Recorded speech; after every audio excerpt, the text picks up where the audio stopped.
Hello, I'm Bleep. This is the BleePcast. I hope today finds you well. It is that time of year again where the Game Awards have come around. Love them or hate them, I always find them very interesting to see what gets nominated, see how people vote, and see what ultimately wins the awards.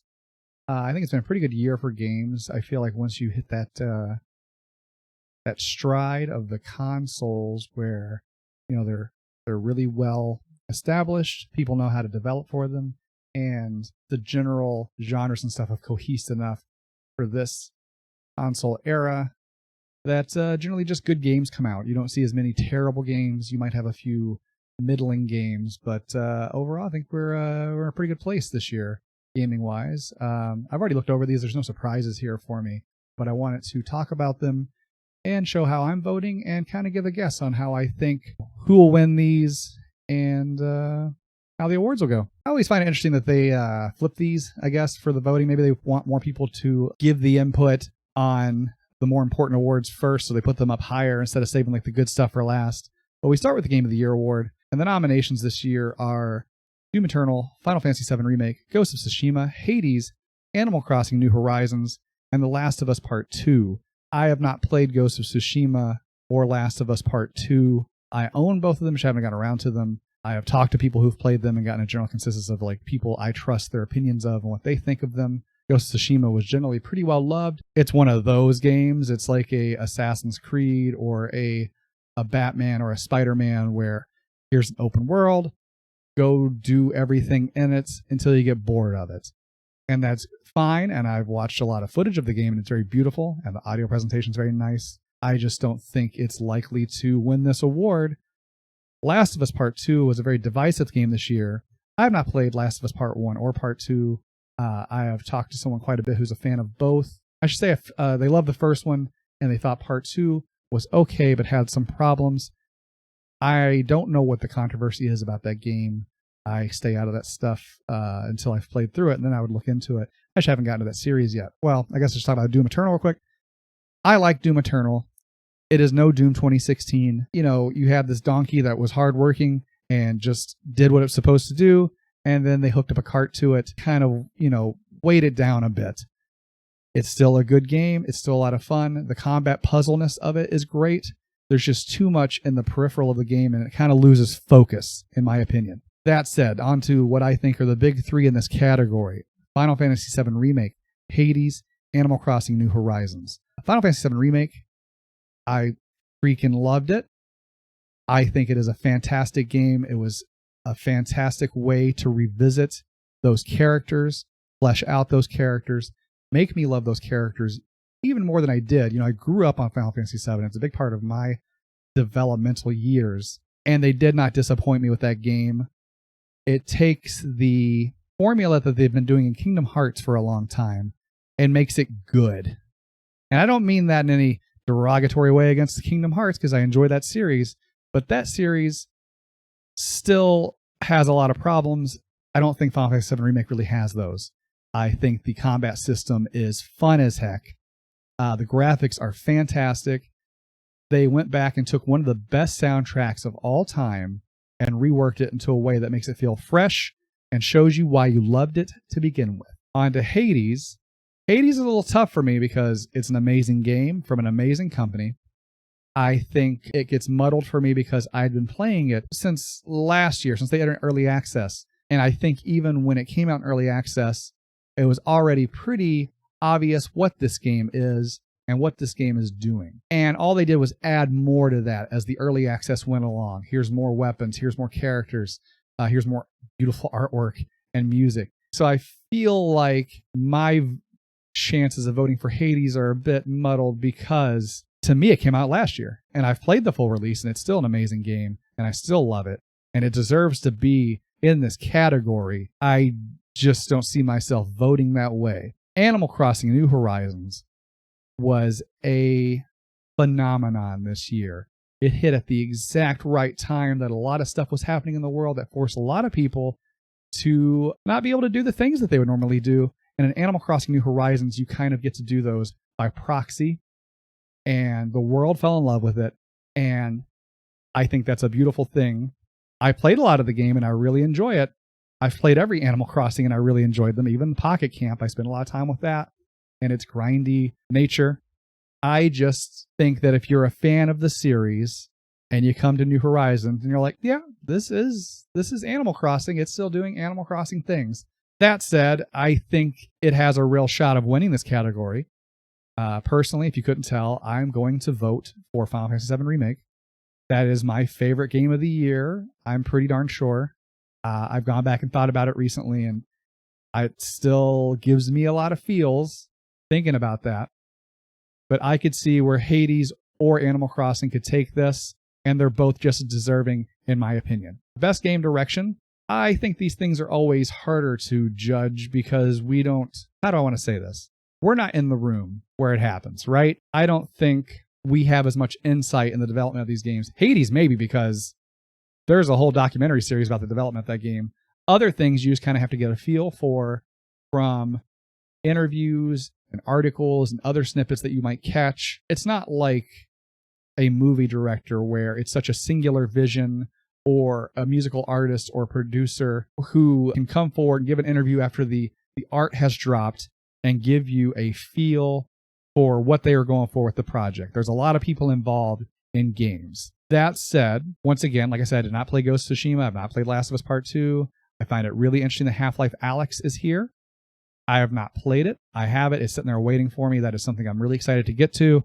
I just haven't jumped into VR recently to get through it. But from what I've heard and read and seen, it is a watermark of VR gaming. So that brings us back to Final Fantasy VII Remake and Hades, in my opinion. And I think Hades probably deserves to win it. Like I said, we have a lot of insight into the development of this game. But for me, I think a lot of the decisions around Final Fantasy VII Remake were genius. They didn't rehash the same story and feed it to me again. They made some interesting choices and made me cock an eyebrow and also understand these characters in a new way. I don't feel like they changed the characterization of them too much, but they fleshed them out enough that I was like, oh, I actually care about Aerith this time. Whereas in the old game with the translation we had, they were kind of one-dimensional. And I'm sure some people would yell at me over saying that, but I feel like Final Fantasy VII Remake at least makes them two-dimensional, if not three-dimensional characters. So I'm definitely going to vote with Final Fantasy VII Remake once again. Best narrative. There's 3 games in this category I haven't played. One of them is at the top of my list to get to because I've heard a lot of amazing things about it. That would be 13 Sentinels Aegis Rim, which is a visual novel / strategy mech game from Vanillaware. I forget the exact way they phrase their name. They've made a lot of beautiful, great games in the past, and I've heard the story in this game is really great. Once you get down to it, Ghost of Tsushima and Last of Us Part 2, I also have not played. And it's one of the things that I don't, like, I can say a lot about how they look, and how the graphics are, and how the sound is, because I can get that from watching trailers and watching people play them and watching scenes and stuff from video. But the story, I ignore if I haven't played the game. I'm anti-spoilers across the board, so I do not pay attention to things that I have not played. That said, once again, we're back at Final Fantasy VII Remake and Hades. And in this category, even though I love the story of 7 Remake, it's still semi-sloppily told just because I've always felt this way about Eastern pacing and storytelling tropes don't always jive with what we're used to in the West. So some things seem clunky to me when it comes to storytelling in stories that originate in the East. That said, the characters and writing and voice acting and presentation of Hades is super sky-high presentation stuff. It's fantastic. The voice acting in that game, the artwork of the characters, and their interactions between them. And there's so much dialogue, so much unique dialogue in that game that tells this story. It's a roguelike, and they still get this story across and tell it in a fun and interesting way that it blows my mind. It is such a high mark in that type of game's development that I have to go with Hades in this category. And I think Hades has a good chance of winning it. Best art direction for outstanding creative and or technical achievement in artistic design and animation. A lot of the same faces we've been seeing thus far. With a new one here, Ori and the Will of the Wisps, which I've played and loved. It was a fantastic Metroidvania. It was shoulders above the first game in every way, and the first game was already fantastic. It was already great. This one is better in every single way, and I loved it. It's one of the best games of the year, most definitely. I think it has real competition in this category because Final Fantasy VII Remake is a technical marvel. I feel like it's one of the best looking games ever made. And Hades is absolutely beautiful. It is Supergiant Games doing what they do, but the best they've ever done it. For me in this category, it's going to be Hades and Ori and the Will of the Wisp, real close to each other. And I think I'm going to edge it out. Oh, this is tough, actually. I took a lot of screenshots and video and stuff of Ori and the Will of the Wisp just because it was such a beautiful game, and there's so many beautiful and touching scenes in that. They get so much story across with just backgrounds and character animations. But I think Hades jives with me more. I think I got to go with Hades. It is such a beautiful game. The big thing, and I've talked about this before, not here on this channel, but who cared about the Greek gods anymore? It's been done to death in gaming. It's been done to death in pop culture. But Hades made me care. Hades made me care about the Greek pantheon once again. So I'm definitely going to go with Hades, because a big part of me caring about that was the art direction and the way they were presented. Best score and music, we got Doom Eternal, Final Fantasy VII Remake, Hades, Ori and the Will of the Wisp, and Last of Us Part 2. The only one of these I can't comment on too much is The Last of Us Part 2. I've heard a couple of snippets of songs from it, and it's the typical stuff that I would expect from a AAA, action stealth game. It didn't stand out to me, but I didn't experience it in the context that the composers made it for. The other 4 titles here are definitely great. I can't think of much from Ori and the Will of the Wisp, so that's gonna drop out for me. And Hades is great, and there's a lot of other categories here that it's dominating, but I don't think it's going to be this one. So it's between Doom Eternal and Final Fantasy VII Remake for me. Doom Eternal's soundtrack to me was kind of a step down from the first Doom. It didn't do as much for me. I'm not a big metal person anyway, but the first Doom had all these great callbacks to classic Doom songs, and it really got me in the mood to do some ripping and tearing. But Doom Eternal didn't quite hit that for me. Like, I enjoyed it, and when I'm shooting stuff and the music's pumping, it works for what it's there for.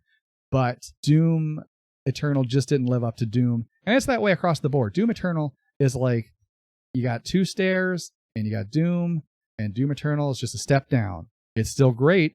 Greatness is here, and they're both up here, but it is not as good as Doom 2016. So Final Fantasy VII Remake, and I guess you could say that's not fair, because Final Fantasy VII is a well-beloved soundtrack that already had tons of songs that are classics that people listen to this day and still do remakes to this day and perform live with orchestras to this day. But Final Fantasy VII Remake does a lot with those leitmotifs, those sounds that, those nostalgic sounds, those songs, and makes them great and new again. They flip it on its head, and I think it's totally worth saying that Final Fantasy VII Remake is the best score this year. Move on to Best Audio Design, which has Doom Eternal, Half-Life Alyx, Ghost of Tsushima, Resident Evil 3, Last of Us Part 2. Interesting choice throwing Resident Evil 3 in here. There's nothing in that game that stood out to me outside of stars. Anyway, it was a great game. I really liked it. It wasn't much like Doom Eternal from Doom for me. Resident Evil 3 is a step down in every way from Resident Evil 2. There's nothing in the sound design that stands out to me for that. Once again, I can't really comment on this sort of thing with Ghost of Tsushima and Last of Us Part 2 because I did not experience it in context. So it's Half-Life Alyx and Doom Eternal, and I have not spent enough, like I said, I haven't gotten around Half-Life Alyx. I haven't spent enough time in that world to say how good the audio design is in it. I get the feeling if I had played it, that would be my choice. But I kind of have to default to Doom Eternal on this. If I had to guess what's going to win, I would say probably Half-Life Alyx. Best Performance, award it to an individual. Ooh, this is a little tougher for me to these 2 choices here. I did not play the game, and I have not seen enough of Ghost of Tsushima to make a call on the performance of Jin Sakai. I have talked to people whom I trust their opinion of that said that the performances in Last of Us Part 2 were great. These 2 I've spent a lot of time with, Hades and Miles Morales. Naji Jeter as Miles Morales is fantastic. I think he nails the character. But Logan Cunningham is also great as Hades, as is everyone in the cast of that game. So once again, I think I'm going to have to give a nod to the voice acting in Hades. I wouldn't be surprised if one of these 2 win for Last of Us Part 2, though, just because it's supposed to be such an emotional and gut-punching game. Games for Impact, which is the first category where I think there's stuff missing. This is a category I always really enjoy seeing stuff from. I love indie games that make you think. And these are usually indies. There's one in here that isn't so much an indie, Tell Me Why, which is a fantastic game. I highly recommend it. I have not played If Found, Kentucky Route Zero, or Through the Darkest of Times. And I've only watched people play Spiritfarer. But Spiritfarer looks like a great game to me. I wish I could spend more time with it myself. It gets tough to have the time to play every single thing that comes out every year. And some might argue that it makes me not, have the wherewithal to vote for these. It's interesting to see Kentucky Route Zero on here because I know the game has been around for a long time. It just finally finished its story and got console releases, and that's why we're seeing it in the Game Awards 2020. I'm not even familiar with Through the Darkest of Times, to be honest with you. So for me, it's going to be Tell Me Why. It probably would be anyway, but Tell Me Why is a great game with a great story. It's Don't Nod doing what they do. They tell some of the best stories in video games and tell it from perspectives that normally would not get a voice. And I highly recognize that and recommend their games. As to what I think is missing here, people who've watched my channel know I love Eichenfell, and I feel like Eichenfell deserves to be in this category. And there is another category that I feel like it's missing from for this year. Eichenfell would be my vote probably, but we're going to go with Tell Me Why. Best ongoing. Normally last year, when it came around to these, I did Destiny 2 because I was in a huge Destiny 2 kick. They had just made it free to play and they just brought out the new expansion and I was having a ton of fun with Destiny 2. But I don't think so this year because for some reason, and I know I'm going to get a lot of heat for it, I've fallen in love with Fortnite. It's so much fun to jump in and do the challenges and level up and all that stuff that even if I have a bad game where I don't come close to the top 10, I still feel like I've accomplished things and gotten things done. As for the other games, I think it is great what they've done to No Man's Sky. They've met it took them a while to get there, but they finally met everyone's expectations, and then they keep adding to it, which is great, especially for a game that everyone bought once and haven't had to pay anything for ever again. That's really cool. Call of Duty Warzone was okay. It was a very nice looking game, and if you want to play Call of Duty Battle Royale, there you go. It's there for you. And Apex Legends, which I played a decent amount in the beginning, I didn't stick with. If I was going to go for a more realistic Battle Royale, I would go with Apex Legends. But for right now, for me, it's Fortnite. Ask me in a few months, I might come back around to Destiny 2, and it might be Destiny 2. It's between those two for me. I still have a lot of love for Destiny 2. My Warlock is there waiting for me. Best Indie. This is going to be a tough one because Fall Guys was the game of the summer for a month, and then it wasn't the game of the summer anymore. I think Animal Crossing came back around. Carry On was a super interesting game. It's my favorite genre, Metroidvania. It's a few hours long, and it's kind of one note, but how many of those types of games where you get to play the bad guy? So you have Hades, Spelunky, and Spiritfarer. Spiritfarer tells a very heart-wrenching story about what it means to let go. And Spelunky 2 and Hades are two of the best games out right now. Spelunky 2 takes everything from Spelunky 1 and adds more to it. Spelunky 1 is a beloved game that as well stood the test of time, and I'm sure Spelunky 2 is going to do the same thing. But we have just said so many great things about Hades at this point that it's hard to think of more superlatives for me to hurl at it. And it's going to be Hades in this category. I mean, you can't have a game that is possibly going to win Game of the Year, and then also you can't snub it out of Best Indie. It can't be that way. So Hades has to be my vote, and I think it's probably going to win this category if it doesn't get Game of the Year. Best Mobile Game. I've checked out more of this stuff than you would think. I've definitely tried Call of Duty Mobile. I think it's garbage. I don't understand why it's in this category. I think it says something about the state of mobile gaming to have Call of Duty Mobile in this category. Almost the same for Pokemon Cafe Mix, which is a relaxing thing, but it's not anything great or special. Legends of Runeterra is your Magic the Gathering, League of Legends, Hearthstone, smash up there.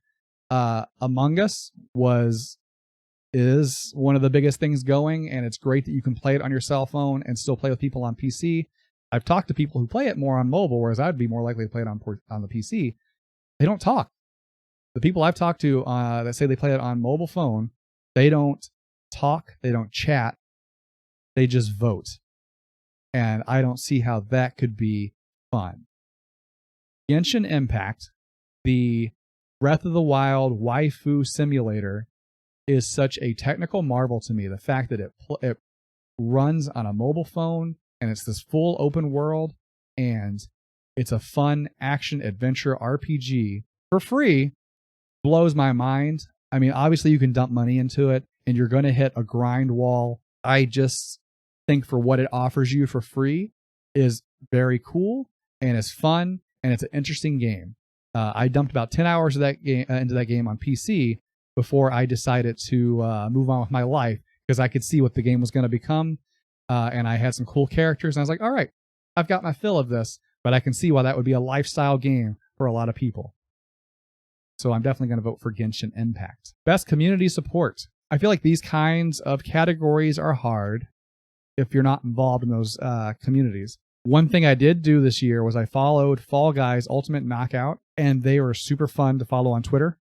Even if I wasn't actively playing the game, which I did play it quite a bit back when it first came out, the Twitter account, the person who runs that, they're super funny and fun and know what they're doing. That whole Tim the Tatman chronicle of them making fun of him for not being able to win a single game despite having played hundreds and hundreds of games was hilarious and one of the highlights in gaming this year, I feel like. But I don't know how much they've supported the game. I've heard they've just mixed up stuff a little bit. They've added a few new stages when the second season came out, but I feel like that game needs more to stay fresh, to really have that content. Destiny 2, they change stuff around, but I read that subreddit and those people are never happy.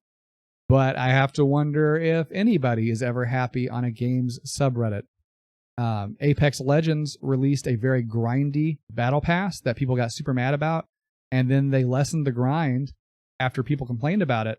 So you could say they did something, but it was also their own mistake they were fixing. Like you can't say they had the best of intentions to begin with. Like I said, Fortnite, I play quite a bit. I think they do a ton of stuff throughout their seasons. I think they change stuff up a lot. I think No Man's Sky also does a lot for its players. They're constantly communicating new stuff that's coming and showing out the new stuff. Valorant, I'm not a part of, and it's the game I'm least likely to have a say in on this. I got into the beta when it came out, and I played it a little bit when it was still hot and hyped. I don't know how much they've been changing stuff up in that game. I have not seen them talking about new things or what have you in that game. I have not seen big news come out of it. I'm under the impression it's still popular. I still see it high up on Twitch's metrics. But for me, it'd be between Fortnite, Destiny 2, and No Man's Sky. And since I actively play it and I do keep up with the changes that they are doing, I think it's Fortnite. Once again, I know I'm going to get some heat from that, but it's just where my gaming time has gone this year. All right, best VR AR. Right away, I'm going to say that Until You Die, not being in this category, is an oversight. I think that game, I'm pretty sure the game came out this year, at least came out of early access this year, and it is fantastic. It is one of the most fun VR games I've played. I think the combat in it is fantastic. It nails that roguelike, I got to try again and get a little bit more currency and upgrade this weapon or buy this new weapon or buy this new gauntlet. It has a really cool, it nails that roguelike loop. And I think it's been slighted here by not being in this category. That said, Dreams is fantastic. I have not gotten to play it in VR. And I have not played any of these VR games despite being a big VR fan. I feel like that's a big oversight on my part. I should have put some more time into this stuff. Dreams is VR, obviously is stuck on the PlayStation 4. So there's not a lot I can do about that because I do not own the PS4 VR. And I'm pretty sure Marvel's Iron Man VR is also exclusive to the PlayStation's VR. So it's just not something I'm going to experience. Half-Life Alyx, Star Wars Squadrons, and The Walking Dead Saints and Sinners are the big three here, in my opinion. I'm going to knock Star Wars Squadrons down from the get-go, though, because I'm under the impression that the VR in that is fine, but it's not the best thing ever. Whereas The Walking Dead Saints and Sinners got tons of praise when it came out as being the de facto zombie VR shooter and taking that crown from stuff like Arizona Sunshine, which Arizona Sunshine is already a well-loved, very touted VR game. And then you have Half-Life Alyx, which is the cream of the crop. It is the watermark. It's the high point. Half-Life Alyx has to get best VR, or this category doesn't mean much to me. But like I said, that's coming from someone who didn't spend any time with these games outside of Dreams, and I did not play Dreams in VR. Innovation and accessibility. This is a category that doesn't mean much to me because I'm very abled. I don't have any of the issues that people might need these things for. There is one thing here, though, that stands out to me, and I've looked at, and it does touch me in a certain place, and I'm going to tell you it's because I freaking hate spiders. And the spider slider on Grounded, I love it. I love what spiders become when you get the slider all the way down and it's just a floating ball with googly eyes. I think that's great for arachnophobia people. Like I said, I hate spiders. It's not a fear on that level. I can play a video game with spiders. As a matter of fact, I love killing spiders in video games. Diablo 3 has some of the most satisfying spider deaths in a game ever. But the spider slider in Grounded stood out to me as a very able-bodied person. The rest of the stuff I can't comment on because I don't even know what they offered. I assume it's stuff like I can just push the button instead of having to mash it because I know that's hard for some people. Audio description for maybe blind players and things like that. I can't comment on any of that. So it's just got to be Grounded for me and the spider slider. I feel bad voting in the category because I'm sure more important things were done in that category. Best action game is actually a pretty competitive category for me. Doom Eternal, like I said, I didn't think it was as great as Doom, but I think Doom Eternal still is a fantastic action game with a lot going on. The focus on that combat puzzle is really addicting, and when you're in the zone and you are nailing it and you're getting all the stuff done and you are not running out of ammo, not running out of fuel, not running out of health because you're hitting the buttons on the right enemies, it feels great. It's a great unique action experience. Half-Life Alyx, like I said, I have not seen outside of video. I've not experienced it myself, so I can't comment on it too much. Did not play Neo 2, but I played Neo 1 quite a bit, and it's a really good Souls-like. And Streets of Rage 4 is a great new beat-em-up. We had a terrible beat-em-up come out this year with the new Battletoads. That game is miserable.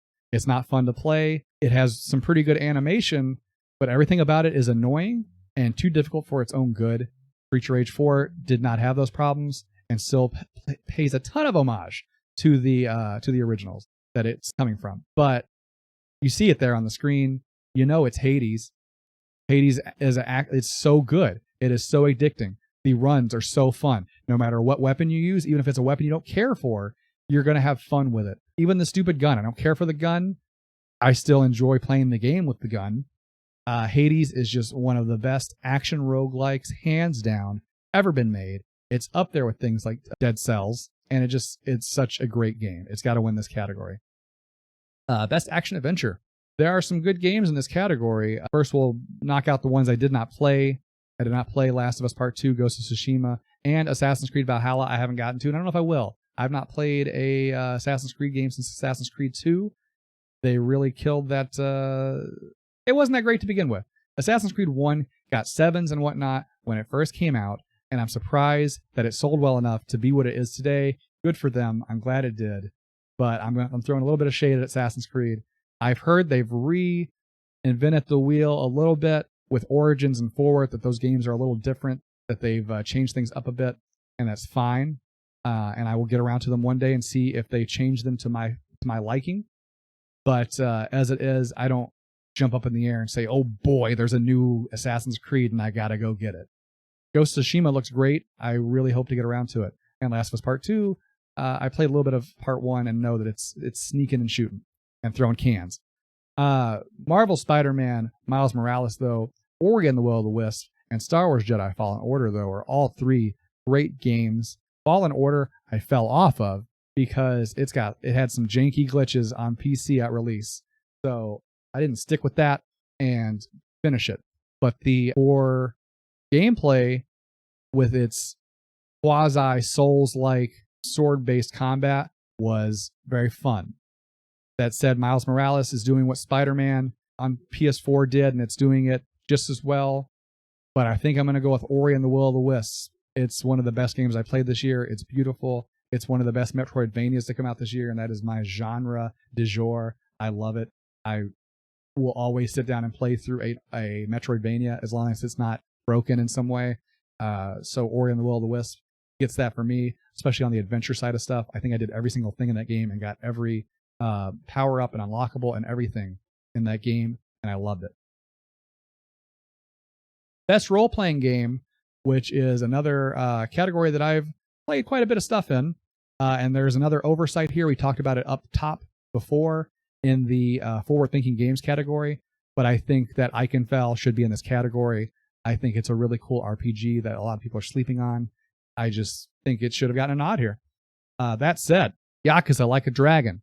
I have watched quite a bit of it be played, and it looks fantastic, and I'm excited to get to it myself, but I have not finished it. It just came out. It would be really tough to finish it. Wasteland 3 is relatively new, and it's a very huge game, and it's also a type of RPG I don't typically play. Genshin Impact. Like I said, it's free to play. That's super cool, but it gets super grindy after about 10 hours, and I couldn't give that a best RPG badge. You know what I mean? You can't have a best RPG be something that, oh, wow, after 10 hours, I either have to go grind nonstop or here's $20. Show me the fun. No way. That's not winning any awards. So for me, it's between Final Fantasy VII Remake and Persona 5 Royal. I don't know why I said Royale. Persona 5, I freaking love it. It's one of the best things ever. Royal adds a lot to it, but it's still pretty similar compared to what came before, right? Like, it's not a brand new game. It just adds stuff. It fleshes out. It's what they always do, like with the Persona 4 Gold and the Persona 3 if that's not what they called that. But the Persona 4 3 blah blah blah.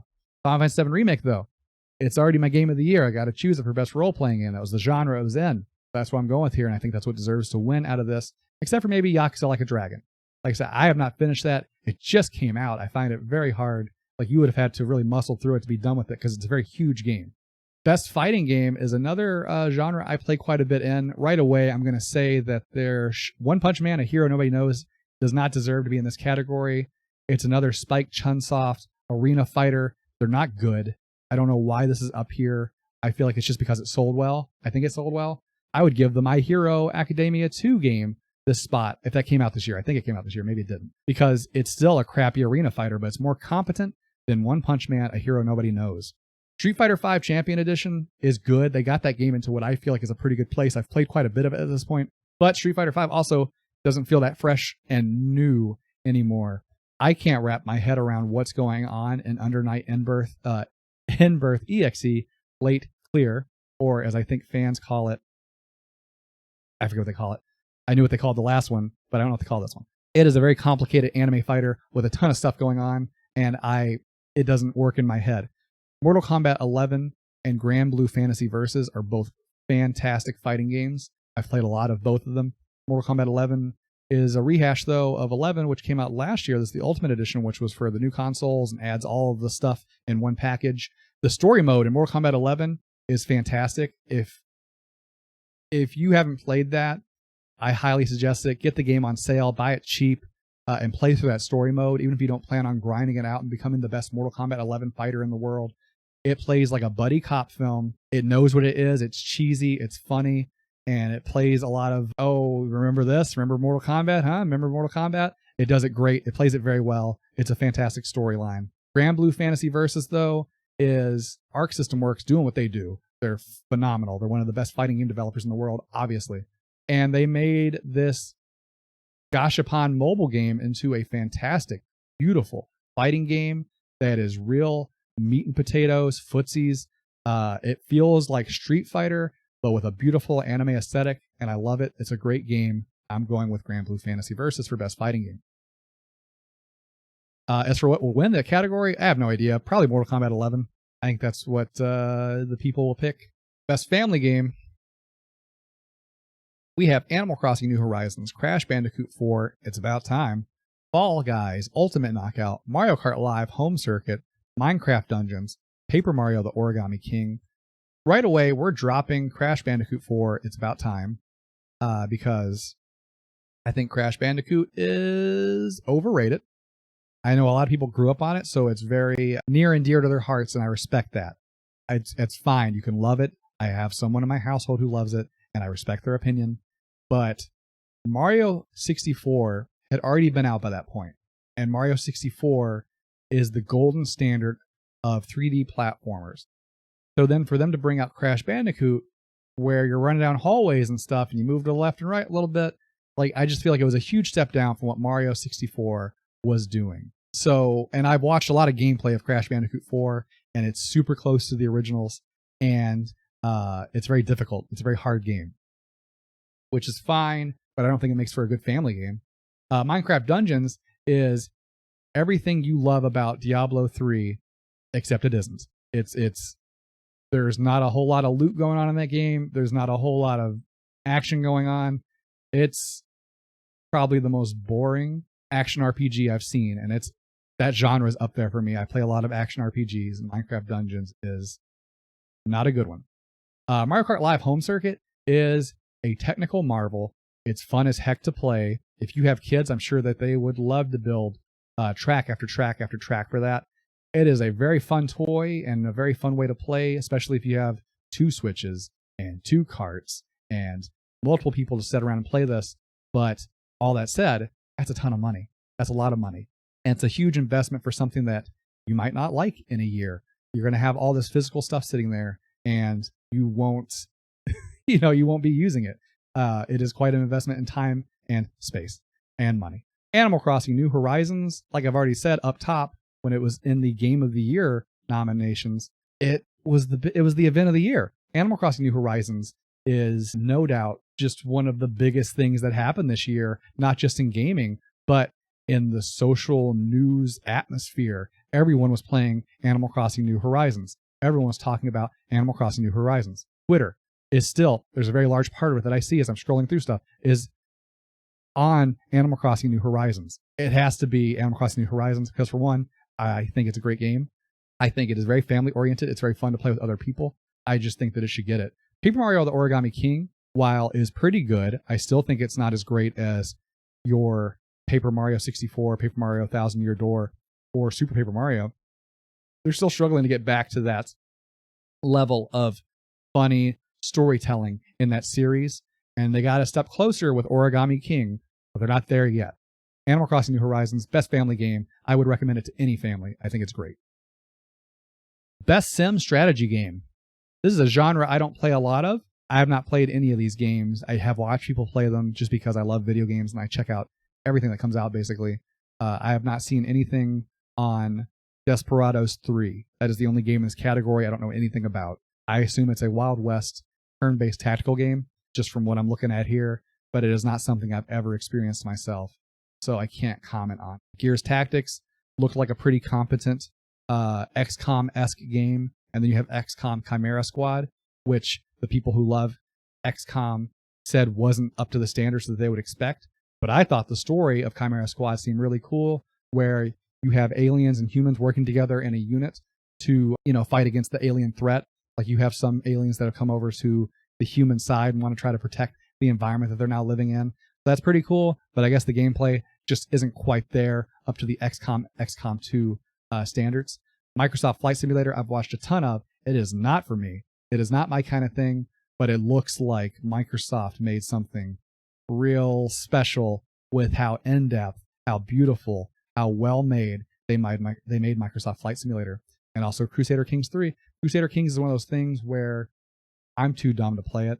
I don't know anything about history. I don't know anything about how to run a fiefdom or a duchy, but I love listening to people who know what's going on talk about that game and telling me stories and telling me things they've done in Crusader Kings. And Crusader Kings 3 seems to have been a step up and does a lot of cool stuff with the formula.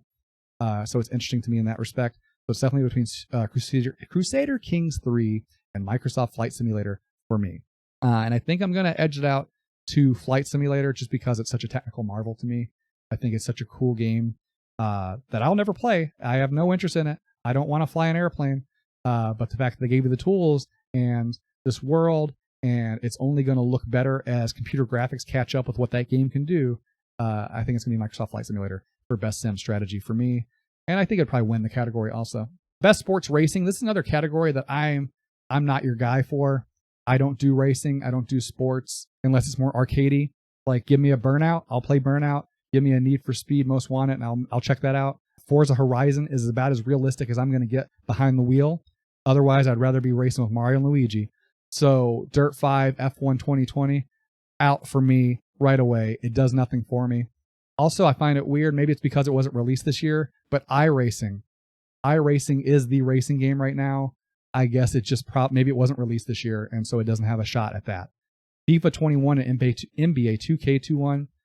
FIFA, from my understanding and from what I read, because I do read all the articles that come up about gaming news, they do the bare minimum with that series, and people still buy it to the detriment of the product that they want to love. EA refuses to fix a lot of the things with FIFA or add a lot of new features, and they just get stuck with the same release every year. And I'm under the impression that NBA 2K is kind of the same thing. That said, who doesn't love Tony Hawk? I was never a skater boy, see you later boy, but I loved Tony Hawk as a kid. Tony Hawk's Pro Skater 1+2, the HD remake stuff is fantastic. They did such a good job of making that a more, gosh, how do I say? They modernized that, but kept it the same, and it's great. It's fun. The soundtrack in it's pretty good. They got your favorites, and they got some new stuff. And I think Tony Hawk's Pro Skater 1 and 2 is the only thing in this category that, for one, stands out to me because it's not my category, but also I feel like that was a real labor of love, and it really shows. All right, best multiplayer game, which is another category I think we do pretty good on. Actually, this is a tough one for me because the one I played the most multiplayer in is Animal Crossing New Horizons.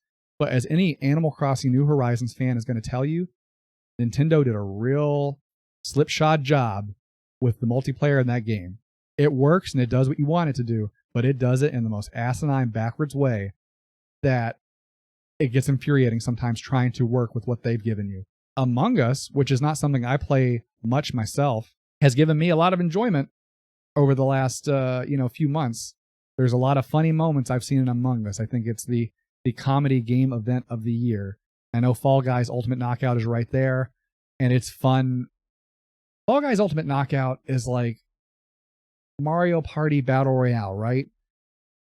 You jump in and you play it, and you're going to lose, and you know you're going to lose. Unless you don't lose, and you're lucky and you win. And that's all it is. I mean, there's a little bit of skill, but it's mostly luck. It's just like Mario Party. And that's fine. I don't hate the game for it. I enjoy the game. I enjoy what I played. But it gets frustrating sometimes because sometimes you lose and it just wasn't your fault. There was nothing you could do about it. Call of Duty Warzone, like I said, I will step back here real quick and say Call of Duty Modern Warfare, the last Call of Duty that came out before Black Ops Cold War, is the best Call of Duty they've made in a long, long time. I don't check in with the series every single entry, but I can see the downgrade of something. Like I loved Modern Warfare when it came out on the Xbox 360. That was a thing that I spent so much of my life doing that I probably ruined relationships over. But like Modern Warfare, the new Modern Warfare that came out last before this newest game, because they do these annual releases, was the best one of those they had made in a long time. Valorant to me is an interesting game because I think seeing people play top of the tops Counter-Strike is a fantastic experience. I think that is such a distilled game that people have gotten down. It's a science. Counter-Strike is the science of first-person shooters, and I love people seeing what people can do and work it out. And Valorant does that with flashier graphics and skills, and I'm not sure if that detracts or adds to the experience for me. I've watched some pro Valorant, and I don't love it as much as I love seeing people do crazy stuff in Counter-Strike. In this category, I mean, if Nintendo didn't drop the ball in the way they handle multiplayer, New Horizons would get it. Like, it's the most important one up here, I feel like. But Among Us has given me the most joy this year, and it's a game I didn't even play. Like, just watching other people play Among Us is hilarious. I love it. So I'm going with that, and I think it'll probably win this. Content Creator of the Year is a category that I don't have much say in because I only know one of these people, and I've already talked about why I know them, and it's Tim the Tap Man, and it's because his journey of winning his first game of Fall Guys was hilarious. I think I know Atlanta Pierce. But anyway, it's Tim the Tatman, because he's the only person who leaked into my world and gave me a laugh. And I guess that's all you can expect from a content creator, right? Best debut game. I had thought about this category ahead because, like I said, I looked over the nominees before I did this video, before I did this stream. Carrion is a fantastic, because it's not great, it's not fantastic, but it's unique. It's a unique Metroidvania that gives you the ability to play a bad guy, to play this monster, and that's really cool. Mortal Shell is a very pretty looking game, but it's just a Souls-like, and it isn't doing it as good as other Souls-likes, in my opinion. Raji and Ancient Epic is a very pretty game. I don't know what Roki is. I did not look into it. I kind of wish they had videos here that I could like mouse over and watch. Phasmophobia is clunky as heck, but it's made by one person, and they keep working on it, and they keep adding stuff to it. And I find it such an interesting game. Like the way it works, and I feel like its clunkiness adds to what it's trying to do. And I think maybe the creator knows that from what I've read, a little bit I've read about their design philosophy with that game. And also, I've played this with people who are in chat right now, and I know they can back me up on this. I've seen stuff since playing it that tells me I've barely scratched the surface of Phasmophobia. I've seen high-level play of that with other maps and stuff where I'm like, oh, there's a lot more stuff that goes on in that game than I've gotten to, which I find super interesting. So for best debut game, I think it's going to be Phasmophobia. If you didn't know, that game was made to be like a Ghost Hunters tie-in game, but then whoever the stupid Ghost Hunter was, ghosts aren't real, by the way, whoever the stupid Ghost Hunter was, didn't like the direction that the guy was making the game in. So he took his name off of it, and the guy was like, I'm going to make the game I want then. And I think it worked out the best possible scenario for us as players. And Phasmophobia is a very interesting game that I can't wait to see what becomes of it in the future as they add more stuff to it. Best esports athlete is a category that I don't know much about unless we're talking Dota. And there's no Dota nominees this year because Dota kind of took a hiatus thanks to the event. So I don't have a pony in this race, and I'm actually going to let chat decide for me. If anybody in chat knows any of these people and can shout them out, they got my vote, because I don't know anything about Pro Call of Duty. I'm a big Dota guy, and I don't pay attention to League of Legends. I don't have anything against it. I've played it in the past. It's fine. But League, I don't keep up on it. It doesn't do anything for me. Go middle. Kim Canyon Gyeonsu. It's a pretty fun name to say. And Canyon's a pretty cool handle. You'd have a beer with Ian. We're going down the middle then. Good job, Kim Canyon Gyeonsu. Can't wait to see what you do in League of Legends in the future. Best esports coach. I mean, it's Purge, but I don't think he's on here. This is another category. I don't know any of these people, and I guess you can fault me for that, but it is what it is, right? I mean, we're getting down to the more unimportant categories for what I think Game Awards should be. I mean, I think it's nice that they pay some attention to esports, but this isn't for me. Like, these categories aren't too much for me. We're going to go with Krusty, like chat said, because it's a funny name. Best esports event would be the International, but there wasn't one this year, so I guess it won't be the International. Once again, these are all events that I'm not familiar with, because I know DreamHack, I know stuff like that, and they're not up here. Evo would be in the running, but that had a very unfortunate yet understandable thing happen to it, so there's no Evo this year. I'm going to assume that League of Legends does it big, like Valve does with Dota, and think that they probably had a fantastic event celebrating their game on their stage. And I'm going to go with the League of Legends World Championship 2020, just an assumption of mine. Best esports game. Call of Duty Modern Warfare, Counter-Strike Global Offensive, Fortnite, League of Legends, and Valorant. I can't say that I would consider Fortnite esports level action. It's not. There's way too many variables. I think that you can have unlucky moments in that game that does not lend itself well to an esport. Counter-Strike Global Offensive, like I said, is a science. People have been playing that for so long. They've got it honed in on exactly what you need to do. Call of Duty esport never did much for me. Like, I've never paid much attention. League of Legends is pretty good. I've watched some tournaments. It's a pretty good esport. The casters are pretty good. Valorant, like I said earlier, I feel like it's the lesser Counter-Strike. So for me in this category, it's definitely between Counter-Strike, Global Offensive, and League of Legends. And because my boy Dota isn't here, League of Legends, I guess, is going to get it for me. Best esports host, which I'm pretty sure there's someone in this category that I will vote for. It's Sheever. I like Machine. He's fine. The others I'm not. I think I know Golden Boy. The others I'm not too familiar with, but I love Sheever. She's great. She's fun to watch play Dota even to this day. Her story was very inspirational last year, what she went through. I was glad she was at the International last year. And I just think Sheever is a phenomenal person. She gets my vote for Best Esports Host. Best Esports Team. I mean, I know Dota the best, and I like Team Secret, so it's going to be Team Secret. I don't know these other people that well, so we're going to go Best Esports Team, and that makes this a pretty anticlimactic end to this voting. But there you have it. Those are your Game Awards nominations and people I'm voting for. And I couldn't tell you who's winning a lot of these. Some of the gaming stuff maybe, but like these esports stuff, I assume whatever league is doing is going to win it because I think that still has the biggest player base of most games. And that is the Game Awards. I appreciate everybody sticking around with me.